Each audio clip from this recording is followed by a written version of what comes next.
Cheese of Ages here, and today we're going to be going over a bit of a expansion to my previous video, as Thaumaturge is coming out tomorrow as of the filming of this video, and some people would claim that how some of its abilities act is as black a mark on my Recall Knowledge video as that bad paint job on the ceiling above me.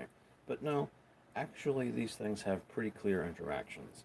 So, let's go over how the Thaumaturge, which is a class that revolves around recall knowledge as a big thing, functions. It revolves primarily around using something called Esoteric Lore. Uh, Esoteric Lore, and I quote, "Your experience with the unknown, as well as the tales you've exchanged with other Thaumaturges, has taught you about strange phenomena of every kind.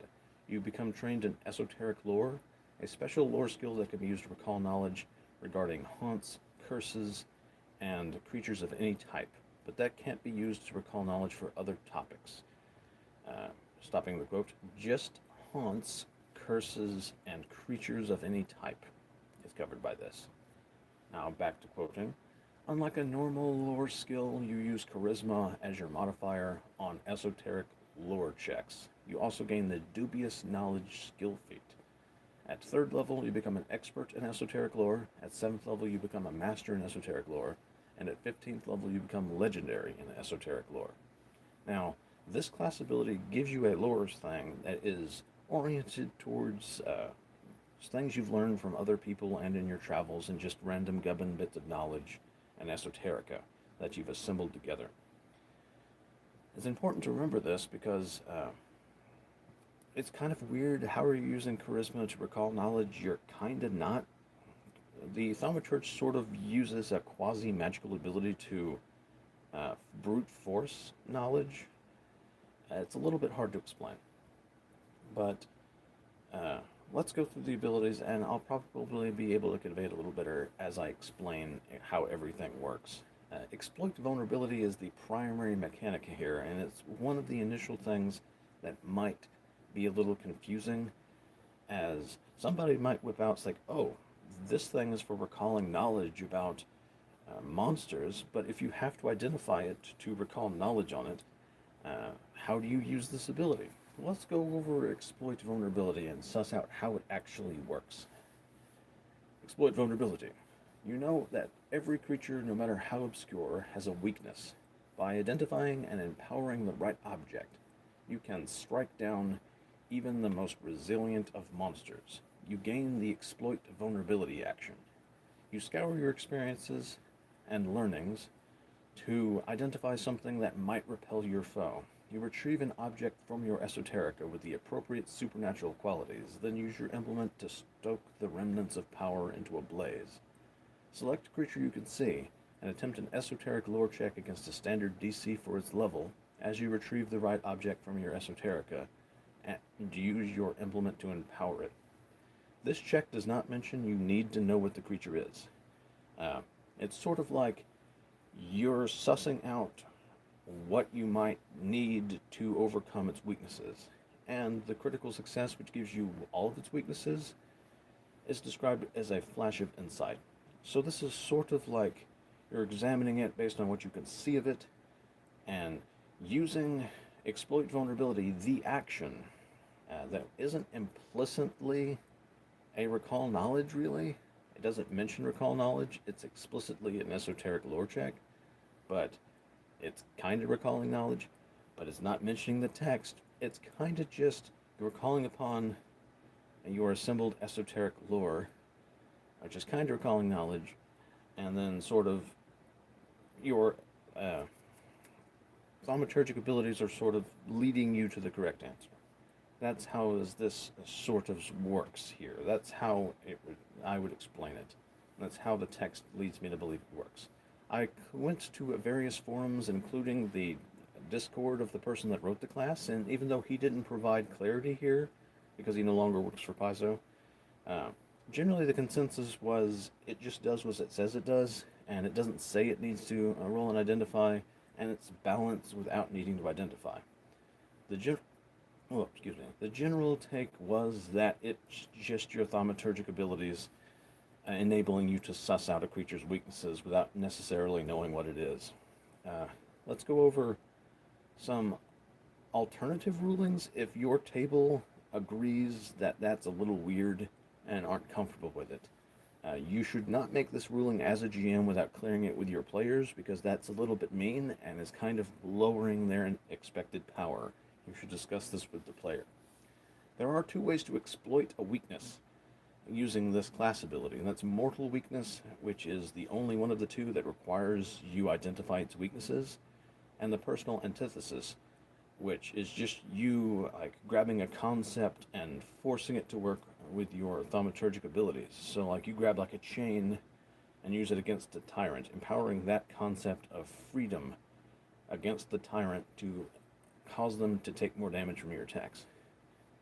So if you want to make it where they need to know what the thing is to do it, and they can't just like suss it out based on previous stories about monsters and previous encounters with monsters, just figure out what might work on something that looks like this, you can have it where if they don't identify the creature, they can only invoke personal antithesis. So they can't roll any higher than failure on the Esoteric Lore check. Mortal weakness being something that is triggered on knowing its weakness. Let's go over the exact effects of this ability. Damage output-wise, it's actually balanced and slightly weaker than most other damage spike mechanics that require an action to set up, such as Spell Strike, Swashbuckler Panache, or Rogue Sneak Attack. So it's perfectly balanced for it to be one action. So let's go over it. Success, you recall an important fact about the creature, learning its highest weakness, or one of its highest weaknesses if it's a tie, but not any of its other weaknesses, resistances, or immunities. You can exploit either the creature's mortal weakness or its personal antithesis. Failure means you don't recall any of its weaknesses, and you exploit only a personal vulnerability, personal antithesis. Crit success, you remember the creature's weaknesses, and as you empower your Esoterica, you have a flash of insight from your abilities. And you learn all of the creature's resistances, weaknesses, and immunities, including the amounts of resistances and weaknesses and any unusual weaknesses or vulnerabilities, such as what spells will pass through a golem's anti-magic, and you can exploit either mortal or personal antithesis, whichever is more fortunate to you. Now this is an important thing to note. It only gives resistances, weaknesses, immunities, things that would pass through their defenses. It specifically does not grant you knowledge of their saving throws. This is an important thing I'm going to be bringing up later. So here you go. Here's how the Thaumaturge's exploit vulnerability works. It's a class ability that enables you to suss out a creature's weaknesses based on past experience fighting monsters, and it doesn't necessarily require you to know what the creature is. You're just examining it and using your insights and then forcing your abilities to steer you the right direction. That's how it works. Because it doesn't mention needing to identify the monster. And things only do what they say they do. And things function as they say they function. And if you want to impose the fact that they have to identify, you can just say they can't roll any higher than a failure on the check if they don't know what it is. Thus, they can only invoke a personal weakness if they don't know what the monster is. But discuss that with your player. The next point of contention that might be levied towards my take on recall knowledge is a first level feat that honestly I would probably take most of the time. Although some feats around it are quite nice. Divine Disharmony gives you another means by which to get the effects of a feint, and it also enables you to ranged do it. So it's a little bit more powerful than a regular feint. It's good for ranged builds. Scroll Thaumaturge is also good. Might take it at second level or first. And it basically enables you to activate scrolls of any magic tradition using your class DC for its numbers. Actually, it doesn't say the spell attack. Well, you can probably infer that. It just says DC, so spell attack scrolls would probably be really bad, strictly rules as written. But it also notes a secondary benefit of being able to draw and activate scrolls with the same hand holding an implement, much like you can for Esoterica.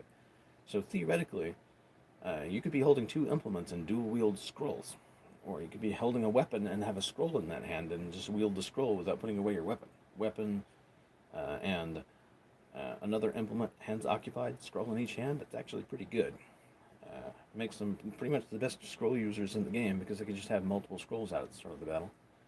But the thing we're actually should be talking about in this video about how Thaumaturge interacts with Recall Knowledge is diverse lore. Got a quote here.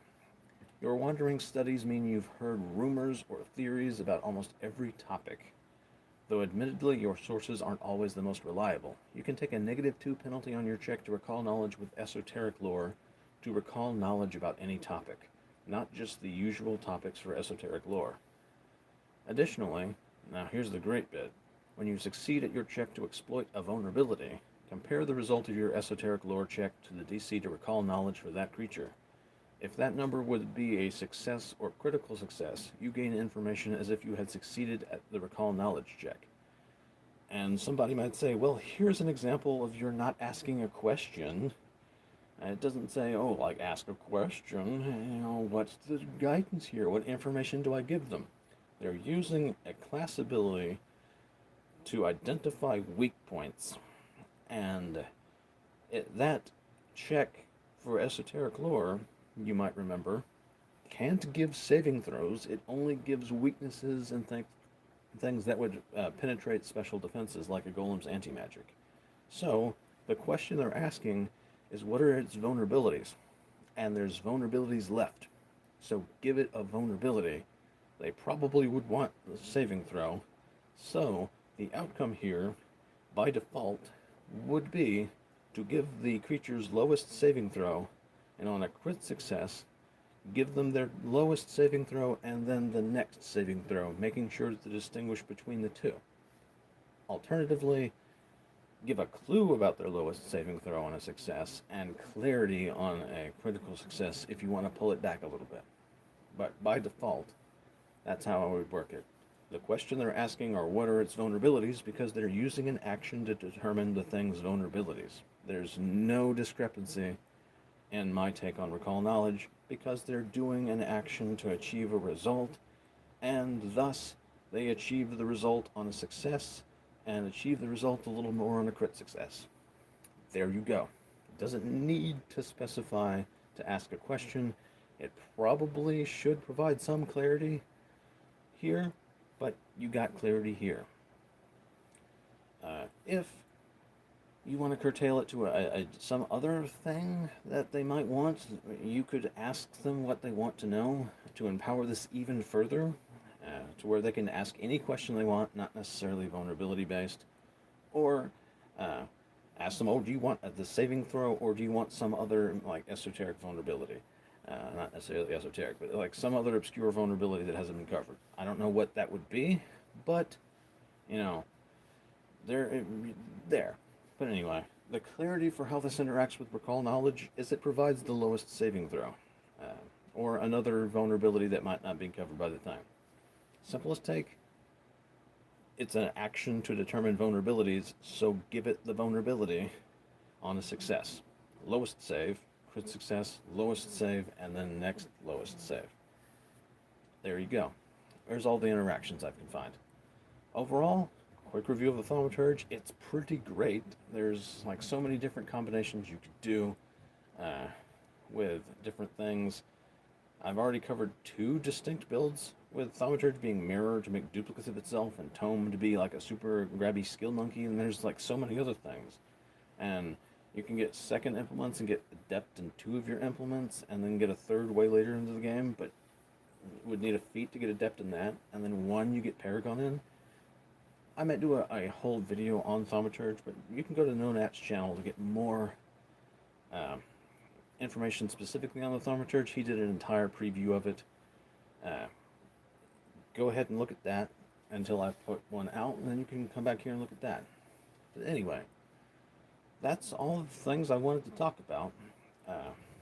Primary Thaumaturge ability for Exploit vulnerability is just a class ability to use your experience and prior knowledges to invoke knowledge of a weaknesses, getting a flash of insights from your like semi-magical, charisma-powered knowledge abilities, and can utilize concepts to force them to create damage situations.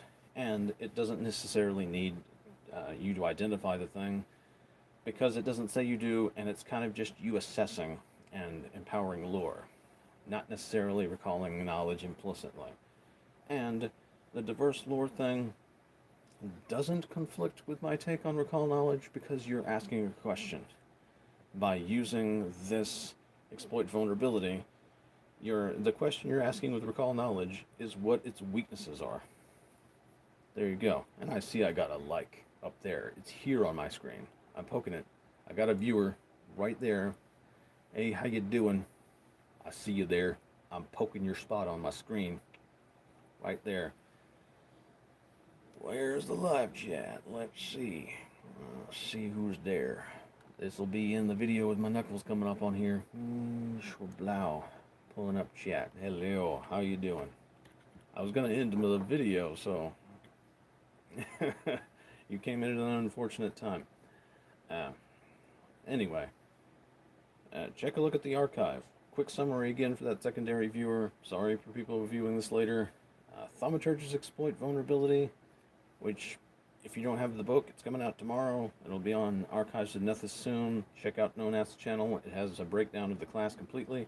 Exploit vulnerability isn't necessarily recall knowledge. It's more using your thaumaturgic abilities and past experiences to invoke knowledge of a weakness quasi-magically. And the feat that will be at first level that I highly recommend, that gives you the effects of a recall knowledge on a successful exploit vulnerability, doesn't conflict with my take on recall knowledge because you're asking a question and getting an answer. You're using an ability to get this output that is to suss out weaknesses and vulnerabilities. So therefore the question that you're asking with this recall knowledge, you're trying to recall weaknesses. Therefore the effect of this is you get the remaining vulnerability that the class ability doesn't give, saving throws. So there you go. Anyway, sorry you didn't get to see the entire video live. One person that came, but that's the video. Gave you the quick summary. Check out the archive, and you have yourself a good day. For the time being, I gotta roll. Maybe make some more shorts. I don't know.